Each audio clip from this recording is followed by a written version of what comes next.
বাজার ও পাড়া মহল্লার খাবারের হোটেল এবং দোকান থেকে কী ধরনের আবর্জনার উৎপত্তি হচ্ছে সেই সংক্রান্ত তথ্য ভাণ্ডার গড়তে সার্ভের কাজ শুরু করেছে পুরসভা।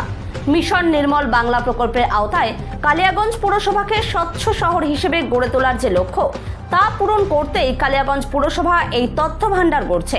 এই তথ্য ভাণ্ডার অনুসরণ করেই পরবর্তী সময়ে সমস্ত দোকান ও খাবারের হোটেল থেকে আবর্জনা সংগ্রহ করবে পুরসভা। পুরপ্রধান রামনিবাস সাহা বলেন, কালিয়াগঞ্জ পুরসভাকে স্বচ্ছ শহর হিসেবে গড়ে তোলার যে প্রক্রিয়া তারই অংশ হিসেবে এই সার্ভের মধ্য দিয়ে দোকান ও খাবারের হোটেল আবর্জনার উৎপত্তি সম্পর্কে তথ্য সংগ্রহ। কালিয়াগঞ্জ শহরের প্রতিটি বাড়িতে গিয়ে নির্মল সাথীরা যেভাবে আবর্জনা সংগ্রহ করে, আগামী দিনে বাজার ও পাড়া মহল্লার দোকান ও খাবারের হোটেল থেকে সেই পদ্ধতিতেই আবর্জনা সংগ্রহ করা হবে। এই সংক্রান্ত তথ্য ভাণ্ডার গড়তেই নির্মল সাথীরা সার্ভে করছেন।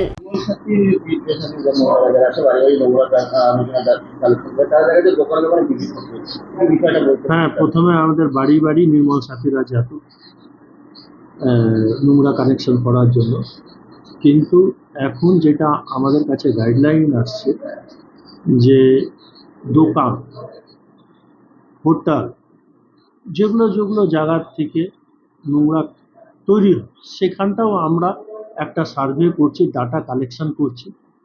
ডাটাবেস কালেকশন করে নিয়ে ওখান থেকেও আমরা পরবর্তীতে আমরা যেভাবে একটা হাউস হোল্ডারকে দিচ্ছি, আমরা বালতি দিচ্ছি, বালতি দিয়ে ওনারা ওই গার্বেজটা ওর মধ্যে রাখার পর আমরা কালেক্ট করছি কিভাবে, যেটা সলিড ওয়েস্ট আছে, যেটা পচনশীল, যেটা অপচনশীল, ওনাদেরকেও আমরা বুঝায় ওনাদের থেকেও কালেকশন করে তার জন্য এখন আমাদের একটা সার্ভে করা হচ্ছে যে কত দোকান আছে, কত কাঠ আছে, সেটাই এখন সার্ভে প্রক্রিয়া চলছে।